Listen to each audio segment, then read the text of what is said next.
What's up, guys? It's Lisa Foiles, and I have shorts underneath my skirt here because there are definitely going to be times when you can probably see up my skirt because I'm uncrossing and crossing my legs over and over because I'm anxious like that, but I just want you to know that I have shorts on.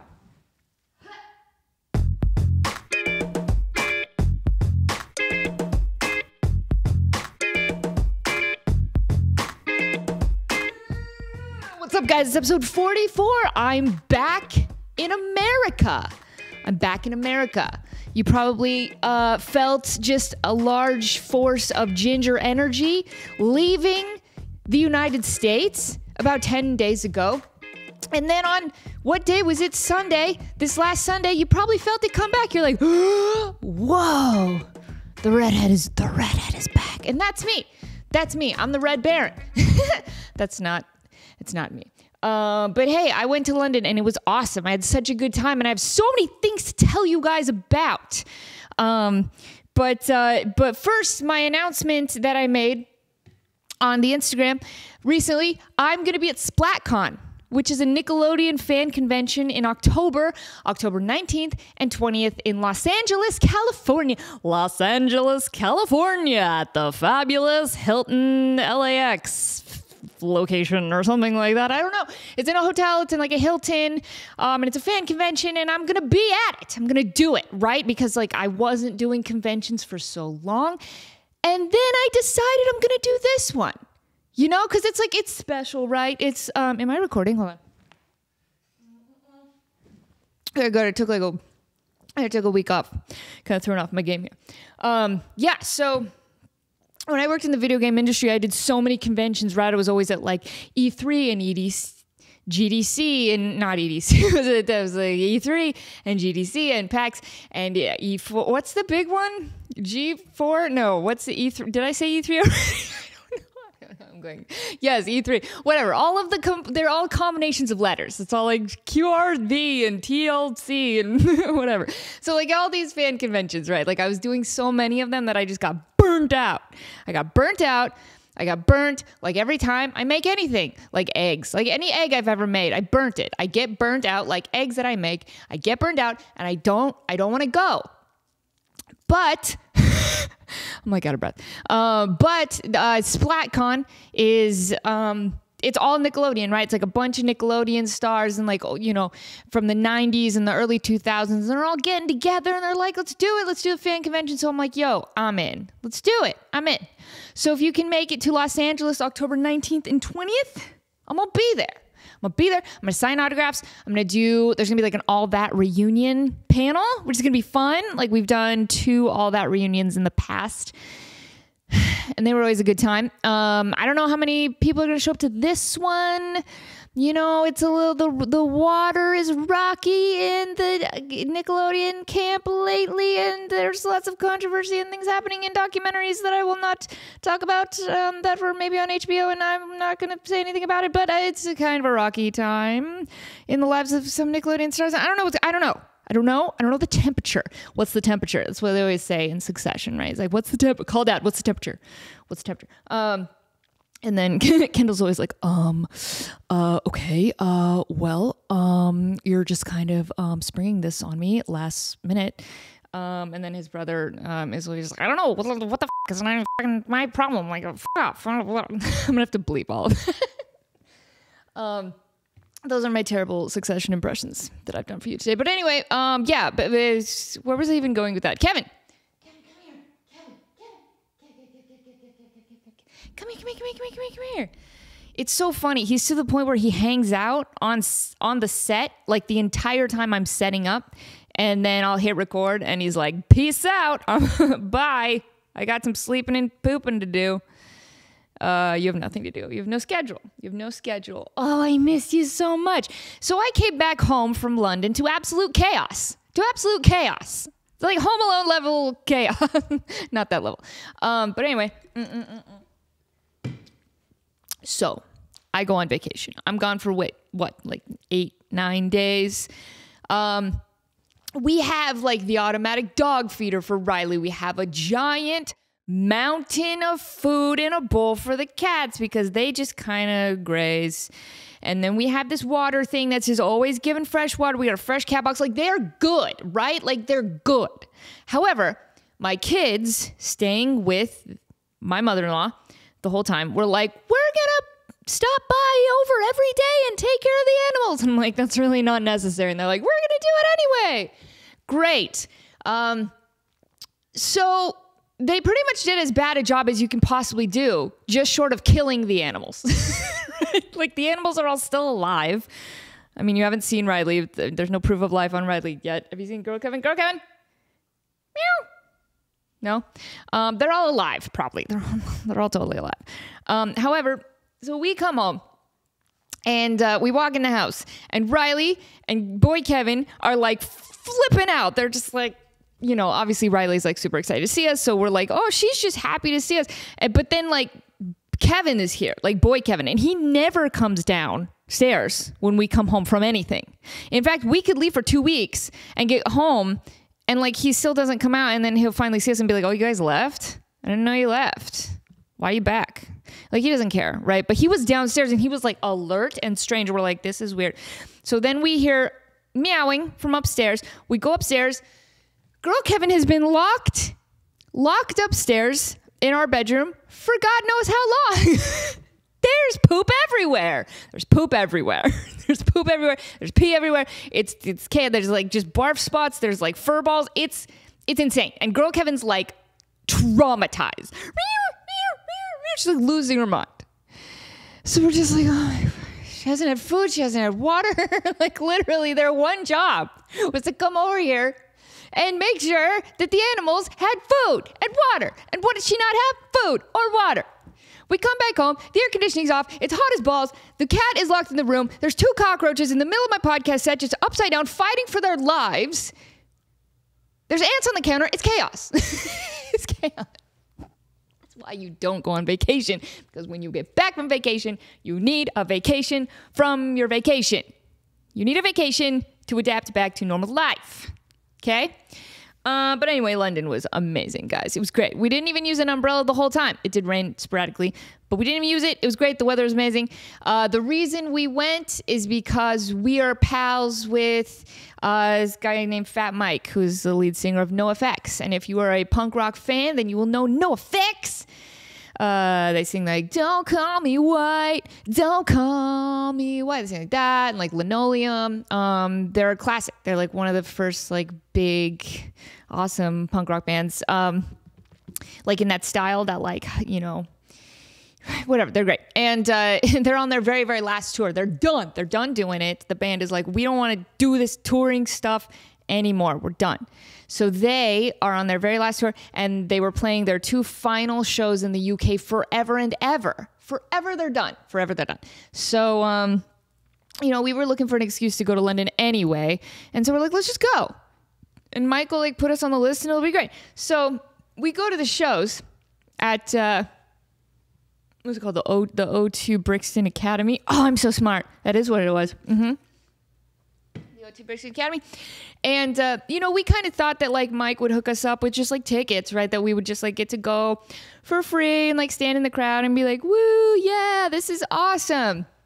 But that's not the case. Like, we basically, we're like in the band, basically. Like, we were on stage. We were on stage the whole time for both shows. Like, we're seeing everything. Like, I'm right next to the musicians. Like, I'm in the show. Like, this crowd is looking at me just like they're looking at the band. And it's awesome. There's like, they do such a good job. There's like so much crowd surfing. I've never seen this much crowd surfing. Like, there's people different. They're up. There's always somebody up, right? You got the crowd. They're standing there. They're down. But then there's always somebody up. And that somebody up is getting like taken around the audience until eventually they're spilled into the front where security's like, you're coming with us. And they escort them out of the building.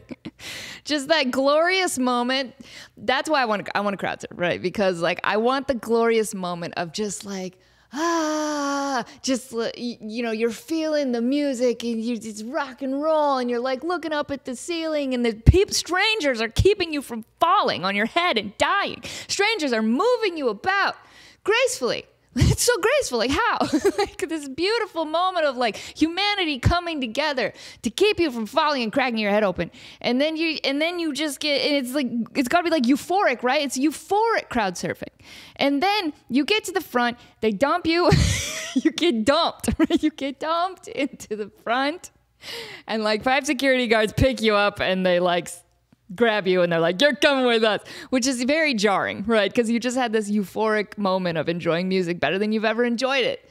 And now you're getting basically arrested.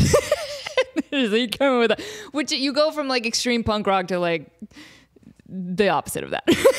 Like security being in charge and taking you away. And, you know, rules. Punk rockers don't like rules. But there you go. So the show was amazing. Josh Freese was there. He's the new drummer for the Foo Fighters. And he was there. He was standing like next to me. And Sean was like, hey, Lisa, look to the left. I'm like, Hey, look to the left, but like be subtle. What? No, look to the left. Look to the left, but look to the left, but be subtle. Look to the left, be subtle. I look to the left. Oh, Josh Freese. He's like right next to me. Very famous drummer. He was in, was it Devo? The like, whip it good. He was in that band. And yeah, he plays for the Foo Fighters now. So good for him. He has to play for 5 hours every time he has a set. Because the Foo Fighters play for 5 hours. But yeah, so he was there. And that was really cool because if you remember back in my episode when I was talking about the cool Taylor Hawkins memorial show that we went to where I wore the Van Halen dress, and then Josh Freese also wore the like Van Halen shorts, and then Josh Freese saluted me and then I saluted him right back, and we had this moment, and then now I'm like standing on stage with Josh Freese watching NOFX. I was too much of a big chicken to bring that up to him. Because like of course he doesn't remember, right? Like that was a special moment in my life where Josh Freese was like, we're wearing the same pattern on our bodies. And I'm like, yes, we are, sir. And we saluted each other. And that was cool. But he's going to be like, I don't know who you are. And be like, that's great. I'm going to go weep. I'm going to go weep in the dressing room that I'm allowed to be in because of this wristband. So anyway, that was super awesome. But yeah, man, London is just, it's a trip. Like, let me tell you something that London doesn't have. Safety in their elevators or their lifts. We'll go So in a okay, I know it's so overdone to talk about like differences between America and England. Why do you call it the boot? Why do you call it a flat? Why do you eat mushy peas? What are you, insane? It's overdone. But I will say that in America, from my experience, if you see an elevator and it's closing,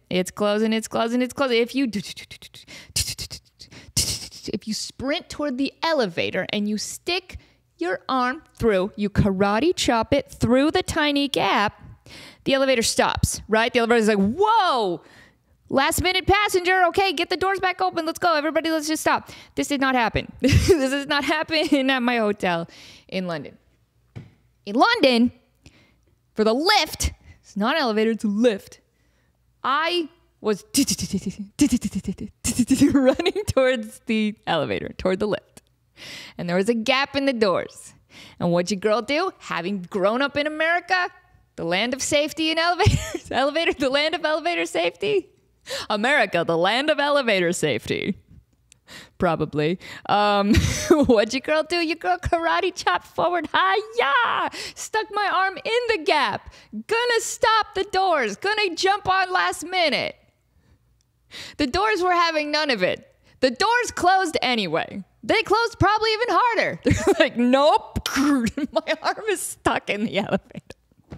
The elevator was so violent about it, like, we got one. We caught an American this time. It did not open. It's not happy. I'm like stuck in the elevator. My shoulder hurts. I'm like, nah. Sean's like pulling at the doors. I'm just like squirming. And eventually the doors do reopen. But I gotta tell you, they didn't want to. You could tell they didn't want to. I'm just like shocked. So that's a near-death experience that I had in London, where the elevator doors tried to kill me. So just like maybe like a tip for the country of England, maybe just work on your elevator safety. I know you're clearly light years behind America, which is known worldwide as the experts in elevator safety probably. But maybe just work on that, because I could have lost my arm. And then where's my career going? Then I have to be a character actor.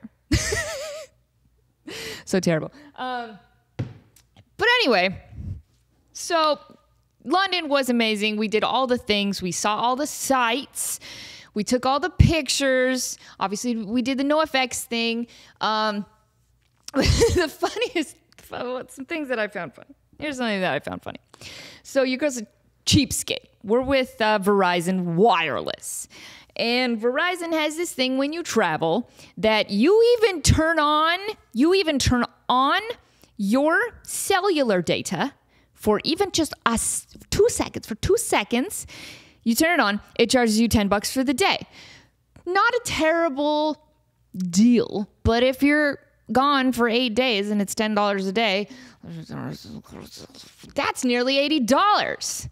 And your girl's cheap, and I didn't want to spend $80. So what did I do? Hold on. I want to see if Girl Kevin will come back, because she's been very traumatized lately, and I want her to feel loved. So we're gonna play the TK Maxx theme song, because in London it's called TK Maxx, not TJ Maxx.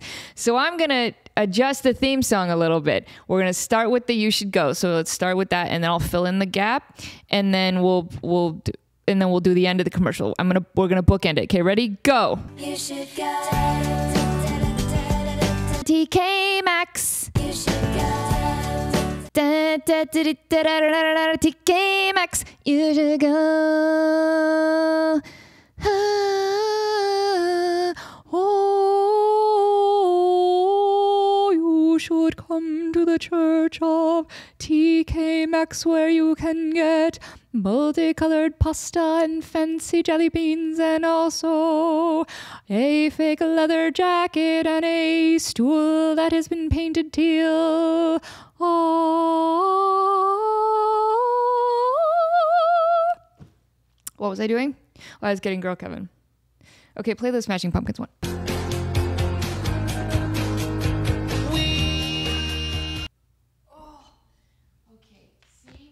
Hang out here, because I promise I'm never gonna lock you in a bedroom without food and water ever again, probably. That's the only time. And you can't sit on my lap, because it's my Sherlock Holmes dress, and it's very delicate, and you have sharp nails that I haven't clipped or filed down for a long time, so you're gonna snag it. So I love you, but also, oh, you're leaving. Great. Okay. You're gonna abandon me just like I abandoned you. That's fair. So anyway, what was I saying? Oh, by the way, this is everybody thinks this is the wallpaper from the Haunted Mansion, but it's not. It's the wallpaper from the BBC version of Sherlock. His 221B Baker Street flat. It has, hi, just careful about my dress, please. You can be here, that's fine. The 221B flat has this awesome wallpaper, and remember the smiley face from the one episode, and then the gunshots and the whole thing. So that's my dress print, which is really cool. So I wore it in London. It's a little on the nose. It's a little on the nose. I get it. It's fine. But I did it anyway. So anyway, your girl's so cheap, right? So I had my phone on airplane mode the whole time, because I didn't want to turn on my data, my cellular data, because I didn't want to get charged. But then that turns into just a nonstop scavenger hunt for Wi-Fi. Everywhere I went, I'm like, is there Wi-Fi here? Is there Wi-Fi here? I'm just constantly looking for Wi-Fi. It's everywhere I went. I mean, it was like, does this pub have Wi-Fi? Does this pub have Wi-Fi? Does this park have Wi-Fi? Does this giant ostentatious clock in the middle of the road have Wi-Fi?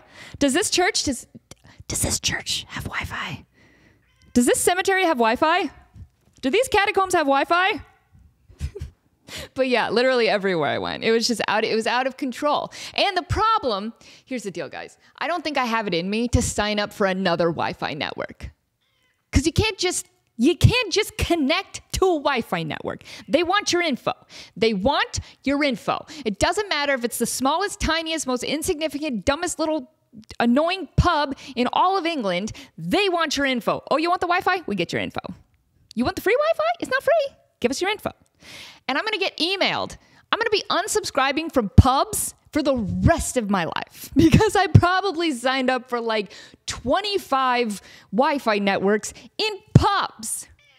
who are all like, even just today, we went to a pub called like the Foggy Bottom or something. They're all just stupid names, right? Like the Ugly Caterpillar. Like that's all just stupid pub names, right?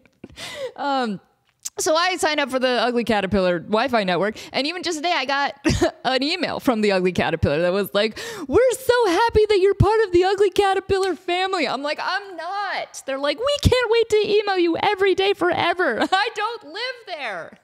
I'm never coming back to the Ugly Caterpillar for a pint. It's just not happening. Unsubscribe, unsubscribe, unsubscribe, unsubscribe, unsubscribe. Unsubscribe. I'm going to be unsubscribing to this.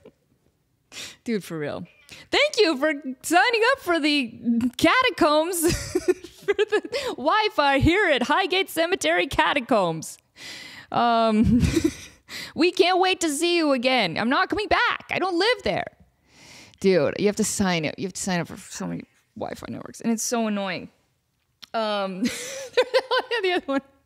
Does this ancient medieval torture dungeon have Wi-Fi? That was another place I looked for Wi-Fi. We went to Clink Prison Museum, which is an old jail. It's exactly what it is. It's an old prison, like on Clink Street. It's where, of course, your girl with her macabre curiosity and dark sense of humor. I want to go to all the scary places. I want to go to like, where's the nearest dungeon? I want to go to all the cemeteries. I want to go to anything haunted. Your tail is whipping me and it's annoying. So we go to the Clink prison, right? And of course, your girl walks into the Clink prison and the guy is like, he's in character. He's like got the shoulder and he's like, "Hey, you have come at your own risk to the Clink prison." And I'm like, yo, your name's Jeffrey. Just stop, okay? Just sell me a ticket to your stupid prison and then tell me the Wi-Fi password. Ooh, enter at your own risk. Shut up, Jeffrey. Jeffrey with a G-E-O. Joffrey, stop. Just tell me, give me a ticket, upsell me on the pamphlet, and then give me the Wi-Fi password. That's all I'm here for. So we go in the prison and it's great. And it's like crazy, right? Because it's like they go over all this like medieval torture, like all how they used to torture people. And it's so insane because there's like 50 different devices that they're telling us about how they used to torture people. And I'm like, this all seems really overkill. And just like a giant waste, they had nothing to do back then. They clearly had nothing to do except just come up with these saw-like devices that are so stupid. They'll be like, okay, well, first you're going to sit in this chair made of old cheese. And then when a rat comes and touches the cheese, then this hammer is going to swing into your nutsack. And then these pliers are going to pinch on your earlobes. This is unnecessary. Just kill people, right? Like, just kill them. I mean, I guess that's the point, is you want to torture them and make them feel sad. But like some of these devices, man, like, they're so stupid. Where are we at? Oh, yes. Doing so good. But yeah, man, it was such a good trip. And I found Wi-Fi so many places, and I signed up for so many Wi-Fi networks. Does this cemetery have Wi-Fi? It did have Wi-Fi. And I made friends with a couple squirrels. A couple trash squirrels, actually. So this is one of my things. Whenever I travel, I gotta make friends with a squirrel. It's just who I am, okay? And I don't need you judging who I am.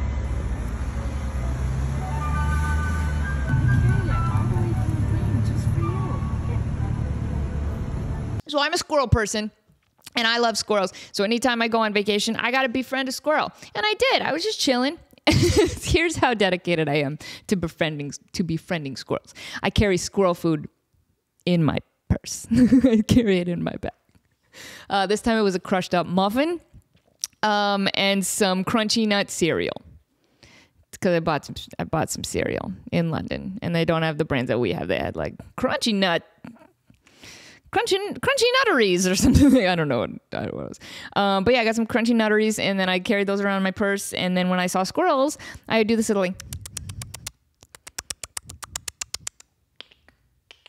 and I get their attention. They're like, "What?" She sounds like me. Squeak, squeak, squeaking, Squeaker, squeak, squeaking, squeaker, squeak. That's me. So then they come over and they're like, whoa, you're one of us. And they kind of like come forward and they got their like big eyes, just like, they're always looking around, right? And they're twitchy. And they got the tail that's like, and then like they scurry over, and then I got my hand out. I'm like, I'm safe. I'm safe. Here's my crunchy nut cereal. Here's my mashed up muffin. This is the best you're gonna get. Trash squirrel. Don't think I didn't see you in that trash can 2 seconds ago. You were diving deep in the trash. I got you muffin. I got you 2-day-old muffin. This is gourmet. This is Thanksgiving. If you were in America, you'd celebrate Thanksgiving, but you're in England, so you don't. But this is what it would be like. I'm bringing Thanksgiving to the squirrels in England. So I reach out my hand, and they come up, and then their delicate little paw reaches out and like touches my hand. And that's the painting, right? That's like David and Jesus and God, like in the sky with the clouds, where he's like lounging, and then God's like, yeah, and they like touch hands. I think it's David. Is it David? That's me and the squirrel. Like we make first contact, and I'm like, I got him. I got him like that elevator got me. But like in a nice way, not a malicious, evil England elevator door way. So my squirrel comes to me, and he eats the food from my hand, and he takes it, and then he runs away, and he sits, and then he turns it over in his hands like this, and he goes. That's some good ASMR for you guys. It's really so gross. So he turns it around in his hands and he eats it, and now we have a bond. Now we have bonded, and he's my buddy, and we're friends forever, and I'm not gonna take him and put him in my suitcase and bring him back to America and make him wear tiny bow ties and eat dinner with me. I'm not gonna do that, despite the urge. I'm not gonna make him wear bow ties. I'm not gonna bring him to America. I'm just gonna let him live near his trash can and just be happy that he has experienced Thanksgiving because of me. God bless America. God bless the pilgrims. So anyway, that's all I got. I'm sure I have like a billion more London stories I'm going to remember for like the next handful of episodes. You're just going to get nothing but London stories for the next couple episodes. That's not true. Also, speaking of this little sound, I made that horrible sound that's probably driving you up the wall. I just want to tell everybody commenting on my viral video, relax. Hey, don't go viral. It sucks. Oh my gosh, I have like 2 minutes to talk about this. Basically, I was on the set of Pool Party Massacre 2, where I wear a black wig and I wear a bikini because it's a pool party. It's a massacre at a pool party. What we gonna be wearing? We gonna be wearing swim suits, okay? Swim gear, bikinis. I'm wearing a bikini, and I have like my lip ring, and I have my dark makeup because I'm like a goth. I have my choker. I'm like goth in a swimsuit, a black swimsuit. I got my black hair, and I'm chilling on set, and I have nothing to do. I have like, that's what you do when you film anything. You hurry up and you wait. You get there on time. You get in hair and makeup. You get all ready, and then you sit for 5 hours. And eventually they call you, or they say, we went overtime and you have to go home now. We didn't get to your scene. I'm sorry. You're out of the movie. We didn't get to your scene because of scheduling problems. And you're like, I understand. It's the 7th time it's happened this year. But anyway, I was just chilling on set, and I decided to make like a cute little video in character in the bathroom. Like I kind of walked in, I showed off my bikini, and I was smacking my gum because that's kind of what my character would do. And I posted this simple little unfiltered video with the sound on of me like chewing my gum. I posted on Instagram just for funsies. And the caption was like, the audio is so gross. That's what I said. The caption was like, the audio is so gross, laughing. Because I was like chewing my gum like my character. Well, for some reason, that went viral. And now it's at like 1.6 million views.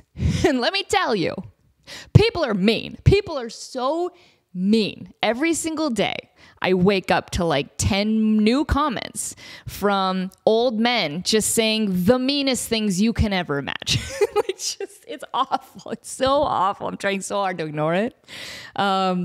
But because that's a huge balance, right? I mean, that's like 1.6 million people watched it, and then I've probably gotten 70 mean comments. So if you measure the 70 versus the 1.6 million, it's really not that many people. But still, they're just one dude was like, "This girl's the problem with the entire world." I'm like, wait, me? Me? I'm the problem. I was the problem this whole time.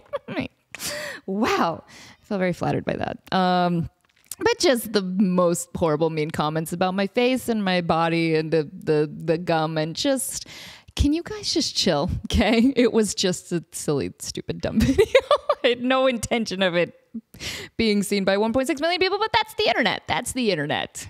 Yay, welcome to the internet. Have a look around. But that's all I got for you guys. Thank you for hanging with me for 44 episodes. It's episode 44. Hey, yes. It's good to be back. It's good to be back home. I'm still adjusting to the time difference, but yeah. Ooh, this is the squirrel tail. It goes. If you guys are in the Los Angeles area in October of this year, 2024, please come see me at SPLATCon, October 19th and 20th. It's going to be a fun time. I'm going to be signing a whole bunch of autographs. I'm going to be hanging with people. There's going to be some surprises, but it's going to be great. But anyway, love you guys, and have a wonderful day where you don't get nearly crushed to death by an elevator.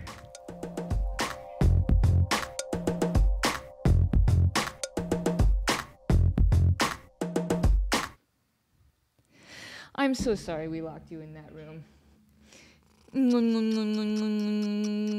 Thanks for only peeing in the bathtub, though. That was a really good move. Okay, say bye.